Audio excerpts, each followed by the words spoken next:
सोचिए, 72 दिन बर्फ से ढके पहाड़ों के बीच जहां जिंदा रहने की उम्मीद ही सबसे बड़ी लड़ाई बन जाती है। ये कहानी है इंसानी हिम्मत की, एक ऐसी दास्तां जो बताती है कि जब मौत सामने खड़ी हो तो जिंदगी हमें किस हद तक ले जा सकती है। ये एक वादा था जो जिंदा बचे लोगों ने एक दूसरे से किया। सोचकर ही रूह कांप जाती है ना, कि जिंदा रहने के लिए उन्हें ये करना पड़ेगा। लेकिन आखिर कोई ऐसी हालत में पहुंचता कैसे है? ऐसा क्या हुआ था? तो चलिए इस कहानी को शुरू से समझते हैं। उस पल में चलते हैं जब ये सब शुरू हुआ था, जब ये सिर्फ एक फ्लाइट थी, एक सफर था, उम्मीदों से भरा हुआ। प्लेन में कौन थे? ये थे old Christians club rugby team के खिलाड़ी। कोई मामूली टीम नहीं थी ये, उरुग्वे के नेशनल चैंपियंस थे। और अकेले भी नहीं जा रहे थे, साथ में दोस्त थे, परिवार था। सोचिए, पूरा माहौल एकदम जश्न जैसा था। एक फ्रेंडली मैच खेलने चिली जा रहे थे, पर यह एक स्पोर्ट्स टूर से ज्यादा एक हॉलिडे ट्रिप लग रही थी। कुल मिलाकर 45 लोग, सबके सब एक्साइटमेंट से भरे हुए। सफर शुरू हुआ 12 अक्टूबर 1972 को। सब कुछ ठीक था, लेकिन फिर मौसम ने अपना रंग दिखाया। इतना खराब मौसम था कि उन्हें अर्जेंटीना में ही रुकना पड़ गया। ये शायद आने वाले तूफान का पहला इशारा था। खैर, अगले दिन यानी 13 अक्टूबर को उन्होंने फिर से उड़ान भरी। मंजिल थी चिली और रास्ते में थे विशाल एंडीज के पहाड़। और बस यहीं से सब कुछ बदल गया। एक मामूली सी गलती और नतीजा तबाही। हुआ ये कि प्लेन का को पायलट, जो अभी ट्रेनिंग पर ही था, उससे एक बहुत बड़ी चूक हो गई। बादलों के बीच उसे कुछ साफ दिखा नहीं और उसने अंदाजा लगाया कि वो एंडीज पर्वत को पार कर चुके हैं। उसे लगा कि अब चिली आ गया है। लेकिन सच्चाई क्या थी?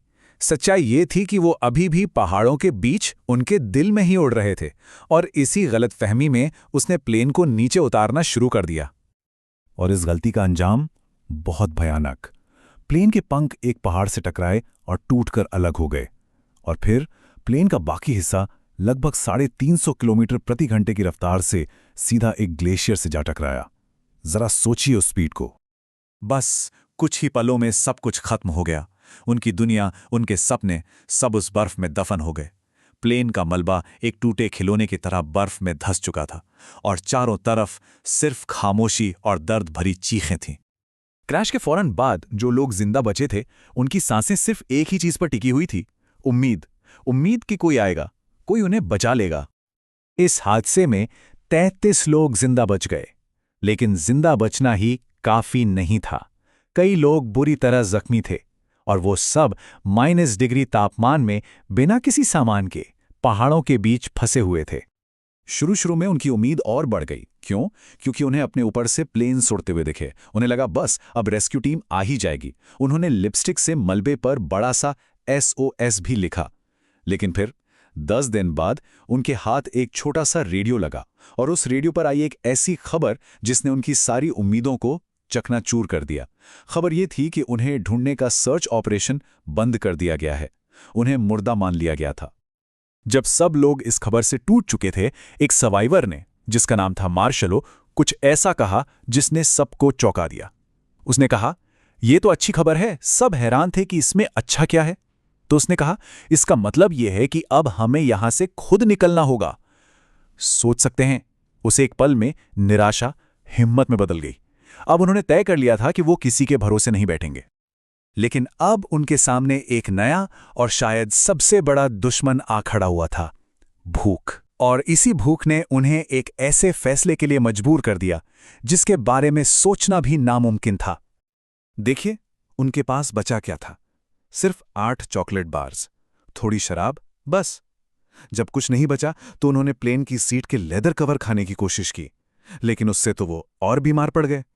उनकी हालत ऐसी हो गई थी कि 80 किलो का आदमी 30-40 किलो का रह गया था। और जब लगा कि इससे बुरा क्या ही होगा, तब एक एवलांच, एक बर्फ का तूफान आया और 18 लोगों को अपने साथ ले गया। अब वो 33 से सिर्फ 19 बचे थे। अब उनके सामने एक सवाल था, एक बहुत ही मुश्किल सवाल। जब जिंदा रहना ही सब कुछ हो, जब सर्वाइवल ही एकमात्र ऑप्शन हो, तो सही और गलत की लकीर कहाँ खींची जाती है? क्या जायज है और क्या नहीं? बहुत बहस हुई, बहुत सोचा गया। आखिरकार बहुत ही भारी दिल से उन सब ने मिलकर एक फैसला लिया। एक ऐसा फैसला जो शायद उन्हें जिंदगी भर परेशान करता। फैसला ये था कि जिंदा रहने के लिए वो अपने उन साथियों के शरीर का इस्तेमाल करेंगे जो अब इस दुनिया में नहीं थे। अब वो बस हाथ पर हाथ धरे नहीं बैठ सकते थे। इंतजार करना मतलब मौत को बुलावा देना था। तो उन्होंने फैसला किया कि वो अपनी किस्मत खुद लिखेंगे। उन्होंने पहाड़ों से निकलने का एक प्लान बनाया। और ये कोई जल्दबाजी का प्लान नहीं था, पूरा सोच समझकर बनाया गया था। सबसे पहले उन्होंने अपने बीच के 3 सबसे ताकतवर लोगों को चुना जो इस एक्सपीडिशन पर जाएंगे। फिर प्लेन के मलबे से ही जुगाड़ करके जरूरी सामान बनाया, जैसे सीट के कुशन से इंसुलेशन वाली जैकेट बना ली। उन्होंने सही वक्त का, मौसम के ठीक होने का इंतजार किया और फिर उन तीनों ने चिली की तरफ, पश्चिम की ओर अपनी जिंदगी की सबसे मुश्किल चढ़ाई शुरू कर दी। 8 दिन तक वो चढ़ाई करते रहे। हर कदम एक लड़ाई थी। आखिरकार वो एक चोटी पर पहुंचे। उन्हें लगा बस हम पहुंच गए, आजादी बस सामने है। लेकिन जब उन्होंने सामने देखा तो उनके पैरों तले जमीन खिसक गई। सामने चिली नहीं था, सामने था पहाड़ों का एक अंतहीन समंदर। जहां तक नजर जाती सिर्फ बर्फ और पहाड़ थे।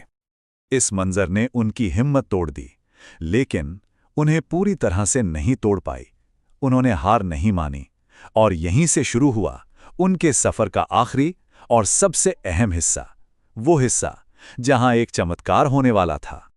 जब वो नीचे उतरे तो उन्हें एक नदी दिखी और नदी के उस पार एक इंसान, एक चरवाहा। सोचो, 72 दिन बाद किसी इंसान को देखना कैसा लगा होगा। लेकिन एक प्रॉब्लम थी, नदी का बहाव इतना तेज था कि उनकी आवाज उस पार जा ही नहीं सकती थी। तो अब सवाल ये था कि उस आदमी तक अपनी बात कैसे पहुंचाएं। उस चरवाहे को कुछ अंदाजा हुआ। उसने एक कागज पर लिखा, तुम क्या चाहते हो? उसने कागज को एक पत्थर से लपेटा और उनकी तरफ फेंक दिया। एक छोटा सा नोट, लेकिन उस नोट में 72 दिनों के उस नर्क से आजादी का वादा था। उन्होंने जल्दी से जवाब लिखा कि मैं एक प्लेन से आया हूं जो पहाड़ों में गिर गया था। मैं उरुग्वे का हूं। बस यही लाइन थी। और इस एक लाइन ने, इस एक नोट ने पूरी दुनिया में खलबली मचा दी। लोगों को पता चला कि वो जिंदा हैं। इसके बाद रेस्क्यू हेलीकॉप्टर्स आए और बचे हुए सभी 16 लोगों को वहां से सुरक्षित निकाल लिया गया। तो ये कहानी हमें एक सवाल के साथ छोड़ जाती है, एक सवाल जो शायद हमें खुद से पूछना चाहिए कि जब बात जिंदा रहने पर आ जाए, जब सर्वाइवल ही सब कुछ हो, तो इंसान क्या कुछ करने के काबिल है? सही और गलत के मायने क्या रह जाते हैं? और हमारी सहन शक्ति की, हमारी हिम्मत की असली सीमा क्या है?